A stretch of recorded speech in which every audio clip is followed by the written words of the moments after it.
নমস্কার বন্ধুরা, সবাইকে শুভ সকালের অনেক অনেক শুভেচ্ছা জানিয়ে শুভ বিবাহের আজকের পর্বের রিভিউ নিয়ে আমি চলে এসেছি তোমাদের সামনে। বাংলা সিরিয়াল সমাচারে তোমাদের সকলকে স্বাগত জানিয়ে আজকের পর্বের রিভিউ আমি শুরু করছি। তেজ তো বলছে হানিমুন হলো না, এদিকে প্রেগনেন্ট হয়ে বসে আছেন, এদিকে ডাকাতের খপ্পরে পড়ে আছে, আর আমাকে নিয়ে কোনো চিন্তাই নেই, সুধাকে বলে যাচ্ছে। সুধা বলছে ডাকাত দলের সর্দারকে হাত জোর করে যে আমাদেরকে ছেড়ে দিন, আর ওনাকেও ছেড়ে দিন প্লিজ, কারণ দেখুন আমার বাচ্চাটা না হলে বাবা বলে কাকে ডাকবে বলুন। সুধা তো যতবার এরকম কথা বলছে ততবার তেজ বিরক্ত হচ্ছে। ডাকাত দলের সর্দার তো একদম সুধার জন্য পেট পুরে খাবারের বন্দোবস্ত করেছে, ফল মূল দুধ সব কিছু। বলছে তোমাকে ওসব নিয়ে চিন্তা করতে হবে না মা, তুমি এখন নিজের খেয়াল রাখো, তুমি এই সমস্ত কিছু খেয়ে নাও, খেয়ে নিয়ে একটু বিশ্রাম নাও, আর তোমাদের স্বামীকে আমাদের হাতে ছেড়ে দাও। একদম দাঁত মুখ খিচিয়ে বলছে ওর ব্যাপারটা আমরাই বুঝে নেব। সর্দার তার দলবলকে বলছে যা মাকে গিয়ে দুধ ফলটা দে, আর সুধাকে বলছে মা তুমি ওখানে বসো। তেজ বলছে হ্যাঁ হ্যাঁ করুন করুন, ওনারই খাতিরদারি করুন, আর আমাকে বেঁধে রাখুন। সুধা এবার মনে মনে প্ল্যান করছে যে করেই হোক ওই মোবাইল থেকে আমাদেরকে এখানকার লোকেশনটা ঝিনুকদেরকে পাঠাতেই হবে, কিন্তু কি করে। সুধা এবার বাহানা করছে, বলছে না আমি খাবো না। বলে কেন মা, আমাদের এখান থেকে কোনো মাই অভুক্ত থাকে না। বলে কি করে খাবো, বাচ্চাটা তো ভয় পাচ্ছে। তেজ তো আবারও সুধার কথা শুনে অবাক। বলে হ্যাঁ, আপনাদের এরকম চেহারা, হাতে অস্ত্রশস্ত্র, এরকম কথাবার্তা, এরকম দেখে তো আমার বাচ্চাটা ভয় পাচ্ছে না, তাই ওর খিদে নেই আর আমারও খিদে নেই। তেজ বলছে বাচ্চা ভয় পাচ্ছে? সুধা বলছে হ্যাঁ ভয় পাচ্ছে তো, এই সময় বাচ্চার আশেপাশে ভালো পরিবেশ করে রাখতে হয়, নাচ গান এই সব করে রাখতে হয়, কিন্তু এনারা তো এখানে ভয় দেখাচ্ছেন, তাই আমার বাচ্চা ভয় পাচ্ছে। এরকম আতঙ্কের পরিবেশ সৃষ্টি করে রাখলে তো আমার বাচ্চাটার উপর খারাপ প্রভাব পড়বে। এদিকে সুধাকে বলছে আর কি ডাকাত দলের সর্দার, আচ্ছা ঠিক আছে মা, মা যা চাই তাই হবে।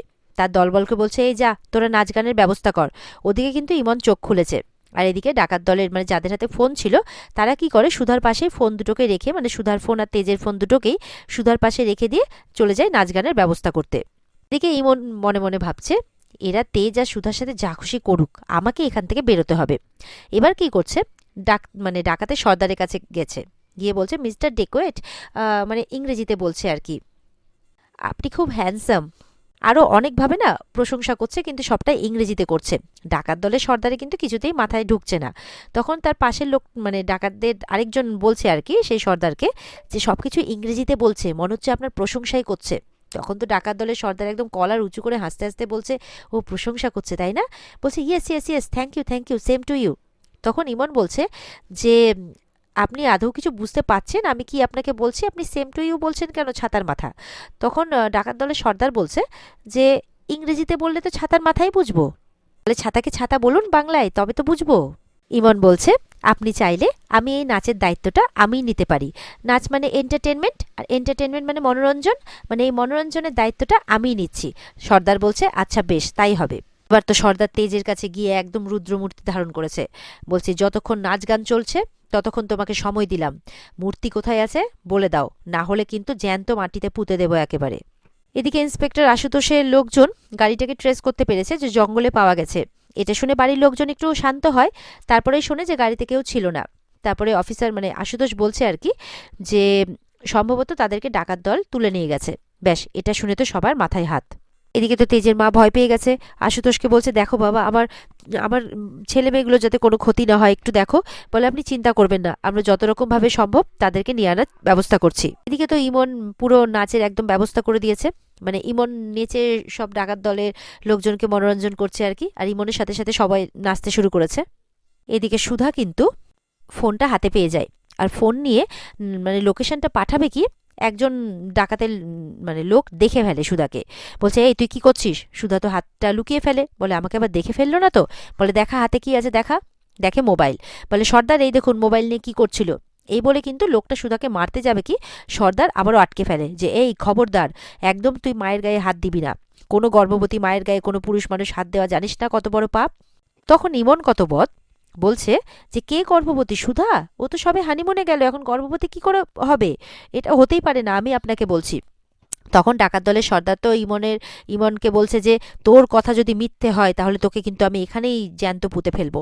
আর সুধাকে বলছে যে তুই মায়ের পা ধরে বলতো মা যে তুই গর্ভবতী কিনা। সর্দার বলছে আমি 5 গুনবো, তার মধ্যে যদি তুই না বলতে পারিস আমি কিন্তু তোর স্বামীকে শেষ করে ফেলবো। সুধা তো এবার চিন্তায় পড়ে যায় যে এবার কি করবে। সুধা বলছে আচ্ছা আচ্ছা বলছি বলছি, এই বলে প্রদীপটা হাতে নেয় আর মনে মনে মায়ের কাছে ক্ষমা চাইছে মিথ্যে বলার জন্যে। আর এদিকে তেজ বলছে সুধাকে, সুধা কেন জেদ করছেন, বলে দিন না যে লক্ষ্মী মূর্তিটা কোথায় আছে। মা তো সব জায়গাতে আছে, ঠাম্মি তো বলে আজকে আমরা যদি বাড়ি না ফিরি তাহলে মাও আমাদের সাথে কি করে ফিরবে, আপনি বলে দিন না, সুধাকে বলছে তেজ। সুধা মনে মনে বলছে যে মা আজকে তোমার রক্ষা তোমাকেই করতে হবে, আমাকে সাহস দাও মা। এদিকে অনিমেষ কিন্তু মানে ঝিনুক আর সমুদ্রের যে বিয়ে হয়নি সেটা কিন্তু তার বাবাকে গিয়ে বলে দেয়। তরিতাও শোনে।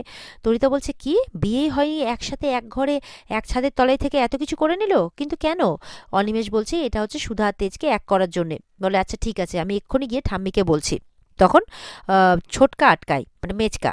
মেচকা বলছে যে দাঁড়াও, তোমাদের মতো মূর্খের দলের দ্বারা এইসব কাজ হবে না। আমি এখন তুরুপের তাস হাতে পেয়েছি, এটা ঠিক সময় মতো আমি কাজে লাগাবো। এদিকে তো সর্দারের লোক বলছে সর্দার আমাকে অনুমতি দিন, আমি দেখছি ও সত্যি বলছে না মিথ্যে বলছে। বলে এই না, একদম না, সর্দার তো বারণ করছে। সুধা বলছে ঈশ্বর তো সব জায়গায় আছে বলুন, এই যে আমার গর্ভেও তো ঈশ্বরই আছে। সর্দার বলছে একদম না, ওই মায়ের গায়ে কোনো পুরুষ মানুষ হাত দেবে না। ইমন বলছে আমি তো মেয়ে, আমি প্রমাণ করে দিচ্ছি যে ও মিথ্যে কথা বলছে। তখন ইমন দৌড়ে যাচ্ছে। তখন দেখা যাচ্ছে কোথার থেকে তেজের বাবা সাধু সেজে একদম কালীমায়ের গান করতে করতে চলে আসছে। আর সুধারাও বেঁচে যায়। এদিকে দেখা যাচ্ছে ঝিনুক সমুদ্র সবাই ডাকাত দলের লোক সেজে চলে এসছে। ঝিনুক সমুদ্রকে বলছে চিন্তা নেই, পুলিশ চারপাশটা ঘিরে নিয়েছে, মানে একদম সঠিক সময় মতো কিন্তু পুলিশ ঘিরে নিয়েছে। আর সবাই মিলে একদম সাজসজ্জা সেজে চলে এসছে তেজদেরকে বাঁচাতে। তেজের বাবা একদম লাল বস্ত্র পরে চলে এসছে মায়ের গান করতে করতে। সমুদ্রদেরকে ইশারা করে বলছে কাজে লেগে পড়ো। ডাকাত দলের সর্দার সব লোকজন তেজের বাবাকে প্রণাম করছে উল্টা।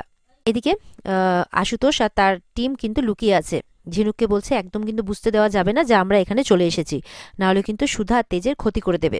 বলে হ্যাঁ। ঝিনুক বলছে আমি করছি যা করার। ঝিনুক এবার মানে একদম মায়ের মূর্তি ঠিক পেছনে গিয়ে লুকিয়ে পড়েছে আর ধূপের ধোঁয়া হাতে নিয়েছে। আর বলছে জোরে জোরে যে এটা তোরা কি করছিস, তোরা আমারই মন্দিরে এসে মায়ের ক্ষতি করছিস, একজন মেয়ের সাথে অন্যায় করছিস। সর্দার বলছে কে, এটা কে কথা বলছে, কার এত বড় সাহস? তেজের বাবা বলছেন এটা মা, মা এসেছেন।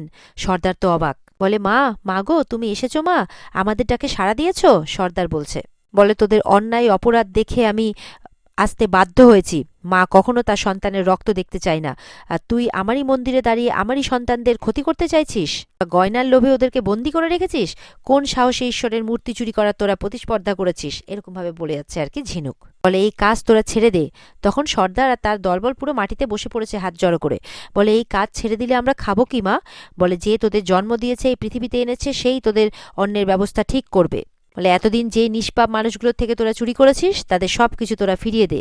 তেজের বাবা বলছে মা যা বলছে তাই করতে হবে, কিন্তু নইলে কিন্তু মা রুষ্ট হবেন আর অনর্থ হবে, তেজের বাবা বলছেন। এদিকে কিন্তু তেজের বাবাও অনেক মানে এটা ওটা বলছে আর কি। বলতে বলতে এক মানে ডাকাত দলের এক লোক সমুদ্রকে কিন্তু খুব মন দিয়ে দেখছে, একদম মুখে চোখে হাত দিয়ে। সমুদ্র তো মুখটা আড়াল করছে, তারপরে তো চিনে ফেলে এই কে তুই, কে তুই? সর্দার দেখুন কে এই।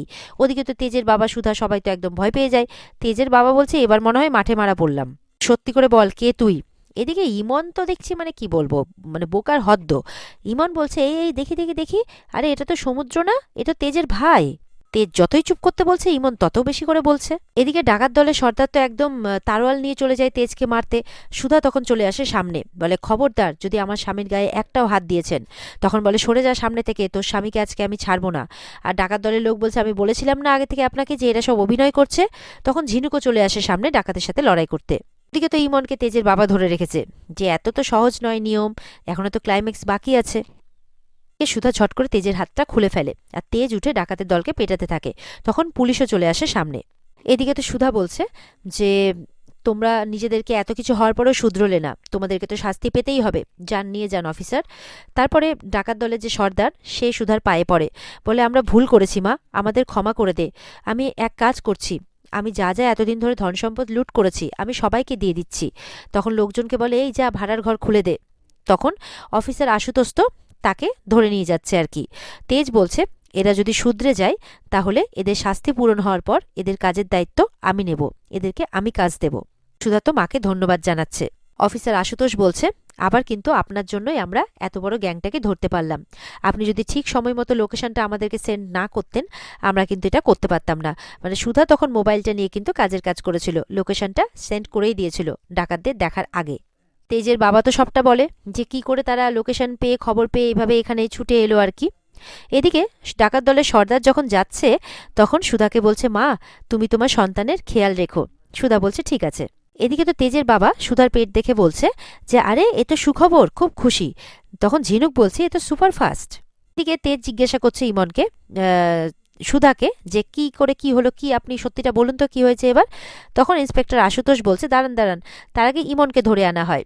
ইমনকেও নিয়ে যাওয়া হচ্ছে থানাতে, কারণ এই মূর্তি চুরি ষড়যন্ত্রেও তো সেও ছিল, সেই কারণে। ইমন বলছে আমি তো কিছু করিনি, বলে আপনাকে তবুও যেতে হবে।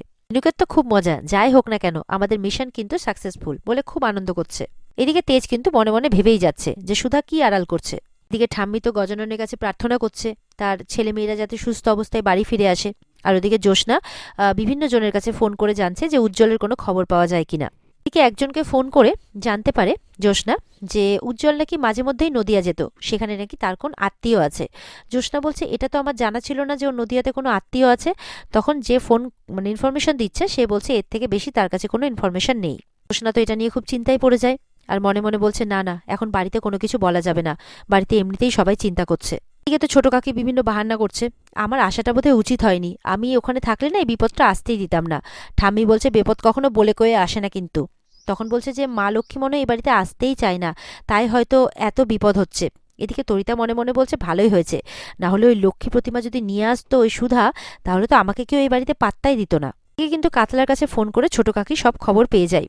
আর ওদিকে ঠাম্মি তো দেওয়ালে মাথা ঠুকছে গজাননের কাছে যে আমার ছেলে ছেলে বৌমা সবাই যদি ঠিকমতো ফিরে না আসে, আমি কিন্তু নিজেকে শেষ করে ফেলবো।